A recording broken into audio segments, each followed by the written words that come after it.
Good morning friends, welcome back to my channel. So आज आहे हरितालिका. सकाळपासूनच पट्टपट्ट धावपळ सुरू आहे कारण की आज बरेच काम करायचे आहे. सो सकाळी पटकन नेहमीचं रुटीन सुरू झालं. यान स्कूलला गेला. आज त्याच्या स्कूलमध्ये पण गणपती बाप्पांचा प्रोग्राम आहे, पण त्यांना पण ट्रॅडिशनल ड्रेसमध्ये जायचं होतं. सो नेहमीच आमचं रुटीन सुरू झालं आणि आज हरितालिकाची मी खूप सुंदर अशी पूजेची तयारी करून ठेवली आहे. मी तुम्हाला दाखवते.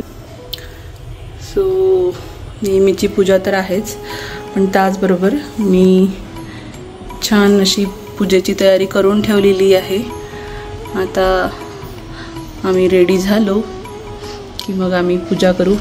आई आणि पप्पा पण नागपूरवरून आलेले आहे गणपतीला आणि ह्यांच्या बड्डेला. सो आई आणि पप्पा पण यावेळेस गणपती बाप्पाच्या वेळेस आहे.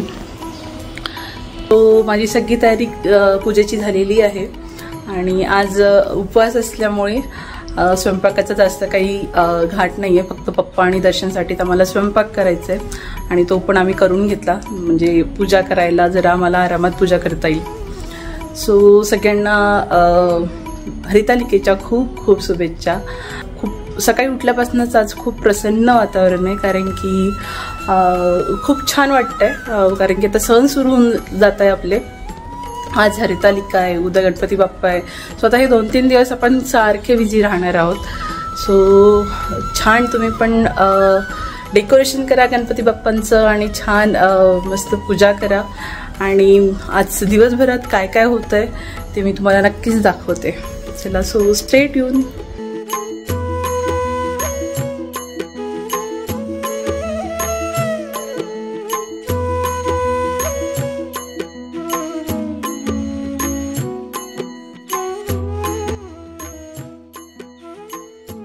हरितालिकेचा सण म्हणजे भाद्रपद महिन्यातील शुक्ल पक्षाच्या 3ऱ्या दिवशी साजरा होणारा हा सण. या दिवशी कुमारिका आणि विवाहित स्त्रिया चांगला पती मिळण्यासाठी आणि सौभाग्य अखंड राहावे यासाठी पूजा अर्चना आणि उपवास करतात. या दिवशी विशेषतः पार्वती आणि शिव यांच्या मूर्तीची पूजा केली जाते. हरित म्हणजे जिला नेले आणि अलिका म्हणजे सखी. सखीच्या मदतीने पार्वतीला जशी शिवप्राप्तीसाठी तपश्चर्येसाठी घेऊन गेले म्हणून तिला हरितालिका असे म्हणतात. वाळूची पिंड बनवून त्याची पूजा केली जाते आणि ज्याप्रमाणे पार्वती मातेने वेगवेगळे पानं फुलं वाहून महादेवाची पूजा केली होती त्याचप्रमाणे विविध पाने जमा करून महादेवाला वाहतात.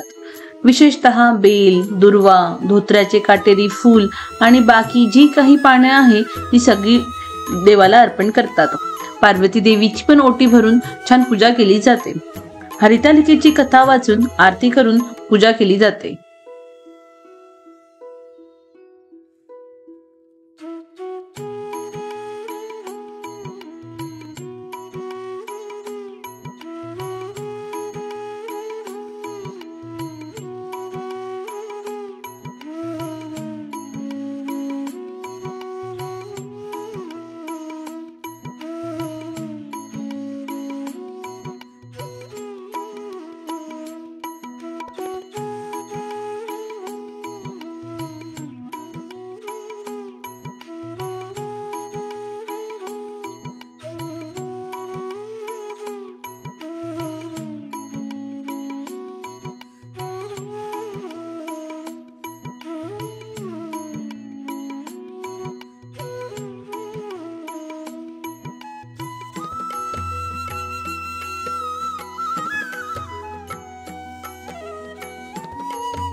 आपले इथे झाले असावे असे मला वाटते.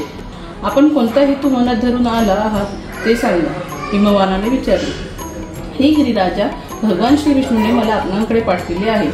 स्त्रियात रत्नभूत अशी तुझी कन्या योग्य पुरुषाला देणे आवश्यक आहे.